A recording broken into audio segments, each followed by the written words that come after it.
नमस्कार दोस्तों, स्वागत है आप सभी का हमारा एक और न्यू वीडियो में। दोस्तों आज की इस वीडियो में हम लोग पढ़ने जा रहे हैं मैट्रिक बोर्ड परीक्षा 2026 के लिए। क्या पढ़ने जा रहे हैं दोस्तों? तो हम लोग पढ़ने जा रहे हैं साइंस में हम लोग 15 मोस्ट इम्पोर्टेंट ऑब्जेक्टिव क्वेश्चन पढ़ने जा रहे हैं। इसीलिए दोस्तों हम लोगों ने एक छोटा सा टाइटल रखा है कि 15 में से आप 10 सही करके दिखाओ। अगर दोस्तों आप इस वीडियो को शुरू से लेकर अंत तक देखते हैं, 15 में से 15 ऑब्जेक्टिव क्वेश्चन को पढ़ते हैं तो 5 नंबर आपका फिक्स होने वाला साइंस में ओनली इस वीडियो को देखकर। दोस्तों वीडियो स्टार्ट करने से पहले मैं आप सभी से एक रिक्वेस्ट करना चाहूँगा। आप सभी मेरे भाई और बहन के समान हैं। अगर आप लोग चैनल पे पहली बार आए हैं तो चैनल को सब्सक्राइब जरूर कीजिएगा। अगर आप लोगों को वीडियो पसंद आएगा तो वीडियो को एक लाइक जरूर कीजिएगा। तो चलिए दोस्तों हम लोग वीडियो स्टार्ट करते हैं और अपना सभी प्रश्नों को बारी बारी से पढ़ने की प्रयास करते हैं। दोस्तों हम लोग पहुंच चुके हैं अपना प्रश्न पे। तो हमारा देखिए सबसे पहला प्रश्न क्या कह रहा है, दाढ़ी बनाने में कौन सा दर्पण उपयुक्त होता है। यानी दोस्तों दाढ़ी बनाने में हमारा कौन सा दर्पण प्रयोग में आता है, तो ये दोस्तों हमारा अवतल दर्पण आता है। नाई लोग अवतल दर्पण का ही उपयोग करता है।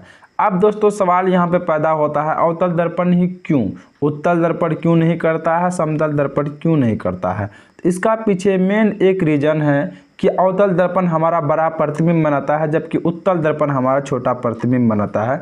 इसी कारण से अवतल दर्पण का उपयोग नाई लोग करता है दाढ़ी बनाने में। चलिए हम लोग क्वेश्चन नंबर 2 की ओर बढ़ते हैं। क्वेश्चन नंबर 2 देखिए दोस्तों हमारा क्या कह रहा है, अम्ल का पीएच मान होता है। अम्ल का पीएच मान दोस्तों हमारा 7 से क्या होता है, तो कम होता है। अब यहाँ पे सवाल एक और पैदा होगा कि क्षार का पीएच मान कितना होगा, तो क्षार का पीएच मान दोस्तों हमारा 7 से अधिक होगा। जब कोई पदार्थ ना ही अम्ल हो और ना ही क्षार हो तो उस पदार्थ का पीएच मान 7 के क्या होगा, तो बराबर होगा। तो आप याद रखिएगा यहाँ से 3 क्वेश्चन बन सकता है कि अम्ल का पीएच मान कितना होता है, तो अम्ल का पीएच मान 7 से कम, क्षार का पीएच मान 7 से अधिक, उदासीन विलयन यानी जो पदार्थ ना ही अम्ल हो और ना ही क्षार हो तो उस पदार्थ का पीएच मान 7 के बराबर होता है। चलिए हम लोग क्वेश्चन नंबर 3 की ओर बढ़ते हैं। क्वेश्चन नंबर 3 देखिए दोस्तों हमारा क्या कह रहा है, किस धातु को चाकू से सरलता से काटा जा सकता है। यानी कौन सा ऐसा धातु है जिसे हम लोग क्या कर सकते हैं, चाकू से आराम से काट सकते हैं। तो 2 ऐसे धातु है दोस्तों जिसे हम लोग चाकू से काट सकते हैं। पहला लिथियम, दूसरा सोडियम। तो यहाँ देखिए लिथियम है तो नहीं है, क्या है, सोडियम है। तो ऑप्शन नंबर डी हमारा राइट हो जाएगा, सोडियम। चलिए हम लोग क्वेश्चन नंबर 4 की ओर बढ़ते हैं। क्वेश्चन नंबर 4 देखिए दोस्तों हमारा क्या कह रहा है, शुक्राणु बनता है। शुक्राणु दोस्तों कहाँ बनता है, तो ये दोस्तों हमारा वृषण में बनता है। ऑप्शन नंबर ए राइट हो जाएगा। चलिए हम लोग क्वेश्चन नंबर 5 की ओर बढ़ते हैं। क्वेश्चन नंबर 5 देखिए दोस्तों हमारा क्या कह रहा है, पुष्प पौधे में लैंगिक जनन किसके द्वारा होता है। तो पुष्प पौधे में दोस्तों लैंगिक जनन किसके द्वारा होता है, तो ये फूलों द्वारा होता है। ऑप्शन नंबर सी हमारा राइट हो जाएगा। चलिए हम लोग क्वेश्चन नंबर 6 की ओर बढ़ते हैं। क्वेश्चन नंबर 6 देखिए दोस्तों हमारा क्या कह रहा है, पितरस कहाँ से स्रावित होता है। तो पितरस दोस्तों हमारा यकृत से स्रावित होता है। अगर बात किया जाए कि शरीर का सबसे बड़ा ग्रंथि कौन है, तो ये यकृत ही सबसे बड़ा ग्रंथि है। चलिए हम लोग क्वेश्चन नंबर 7 की ओर बढ़ते हैं। क्वेश्चन नंबर 7 देखिए दोस्तों हमारा क्या कह रहा है, लिंग गुण सूत्र का पूर्ण जोड़ा पाया जाता है। देखिए दोस्तों हम लोग लड़कों में क्या होता है, एक्स और वाई पाया जाता है। लड़की में क्या होता है, तो एक्स पाया जाता है। इसमें देखिए पूर्ण जोड़ा किस में पाया गया, तो एक्स वाई हम लोगों में क्या पाया गया था, डिफरेंस यानी अलग अलग पाया गया। जबकि लड़कियों में दोनों एक्स पाया जाता है। तो पूर्ण जोड़ा स्त्रीलिंग में पाया जाता है, यानी लड़कियों में पाया जाता है। चलिए हम लोग क्वेश्चन नंबर 8 की ओर बढ़ते हैं। क्वेश्चन नंबर 8 देखिए दोस्तों हमारा क्या कह रहा है, बहुत ही प्यारा क्वेश्चन है। आभूषण बनाने बनाने वाला सोना होता है। तो आभूषण बनाने वाला सोना दोस्तों हमारा कितना कैरेट का होता है, तो ये हमारा 22 कैरेट का होता है। लेकिन शुद्ध सोना की बात किया जाए तो 24 कैरेट का होता है।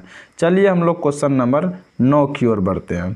क्वेश्चन नंबर 9 देखिए दोस्तों हमारा क्या कह रहा है, बुझा हुआ चूना है। बुझा हुआ चूना का सूत्र क्या होगा दोस्तों, इसका सूत्र होगा CaOH का हल ट्वाइस। ये है बुझा हुआ चूना का सूत्र।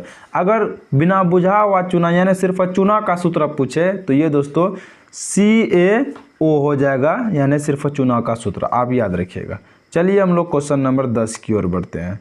क्वेश्चन नंबर 10 देखिए दोस्तों, हमारा क्या कह रहा है, लेंस में मुख्य फोकस की संख्या होती है। लेंस में दोस्तों फोकस की कितनी संख्या होती है, तो ऑप्शन नंबर बी हमारा राइट हो जाएगा, 2 संख्या होती है। चलिए हम लोग क्वेश्चन नंबर 11 की ओर बढ़ते हैं। क्वेश्चन नंबर 11 देखिए दोस्तों, हमारा क्या कह रहा है, कमरे के ताप दर अवस्था में रहने वाली धातु होती है, यानी कमरे के ताप पर दर अवस्था में रहने वाली कौन सी धातु है। तो दोस्तों धातु की बात किया जाए तो कमरे के ताप पर हमारा पारा पाया जाता है। अगर अधातु की बात किया जाए दोस्तों तो ब्रोमीन पाया जाता है। धातु में पारा, अधातु में ब्रोमीन, आप याद रखिएगा। चलिए हम लोग क्वेश्चन नंबर 12 की ओर बढ़ते हैं। क्वेश्चन नंबर 12 देखिए दोस्तों, हमारा क्या कह रहा है, विभवांतर का एसआई मात्रक क्या है। तो विभवांतर का एसआई मात्रक दोस्तों हमारा क्या होता है, वोल्ट होता है। लेकिन विद्युत धारा का एसआई मात्रक पूछे तो एम्पियर हो जाएगा। चलिए हम लोग क्वेश्चन नंबर 13 की ओर बढ़ते हैं। क्वेश्चन नंबर 13 देखिए दोस्तों, हमारा क्या कह रहा है, विद्युत का अच्छा चालक है। देखिए दोस्तों, विद्युत का सबसे अच्छा चालक की बात किया जाए तो ये हमारा चांदी है। चांदी में बहुत ही फास्ट हमारा विद्युत जाता है और आता है, तो सबसे अच्छा चालक हमारा चांदी हो जाएगा। चलिए हम लोग क्वेश्चन नंबर 14 की ओर बढ़ते हैं। क्वेश्चन नंबर 14 देखिए दोस्तों, हमारा क्या कह रहा है, आयोडीन की कमी से कौन सा रोग होता है। आयोडीन की कमी से दोस्तों हमारा घेंघा रोग हो जाता है। ऑप्शन नंबर ए राइट हो जाएगा। चलिए हम लोग क्वेश्चन नंबर 15 की ओर बढ़ते हैं। क्वेश्चन नंबर 15 देखिए दोस्तों, हमारा क्या कह रहा है, स्वपोषी पोषण के लिए आवश्यक है। सबसे पहली बात है कि दोस्तों स्वपोषी पोषण में कौन सा जीव होता है, तो स्वपोषी पोषण में दोस्तों पेड़ पौधा आता है। पेड़ पौधा के लिए पर्णहरित भी जरूरी है, क्योंकि पेड़ पौधा जो हरा दिखता है तो वो किसके कारण दिखता है, तो पर्णहरित के कारण ही हरा दिखता है। तो पर्णहरित भी उसके लिए जरूरी है, सूर्य का प्रकाश भी उसके लिए जरूरी है, कार्बन डाइऑक्साइड यानी गंदा गैस जो हम लोग छोड़ते हैं सांस, वो भी उसके लिए जरूरी है। तो आप कह सकते हैं ऑप्शन नंबर डी, इनमें से सभी उनके लिए क्या है, तो जरूरी है। तो यही था दोस्तों हमारा 15 इंपॉर्टेंट ऑब्जेक्टिव क्वेश्चन कि आप बताइए 15 में से आपका कितना सही हुआ। दोस्तों आप बताइएगा कि 15 में से आपका कितना ऑब्जेक्टिव क्वेश्चन सही हुआ। अगर दोस्तों आपका 15 में से 15 सही हुआ तो बहुत अच्छा है। अगर आपका 15 में से कुछ कम सही हुआ, यानी 14 सही हुआ, 12 सही हुआ, 13 सही हुआ, तो कोई बात नहीं, आप मेहनत कीजिए, आपका भी 15 में से 15 सही हो सकता है। तो यही था दोस्तों हमारा वीडियो। अगर आपको वीडियो पसंद आया तो वीडियो को एक लाइक ज़रूर कीजिएगा। अगर आप लोग चैनल पे पहली बार आए थे तो चैनल को सब्सक्राइब जरूर कीजिएगा।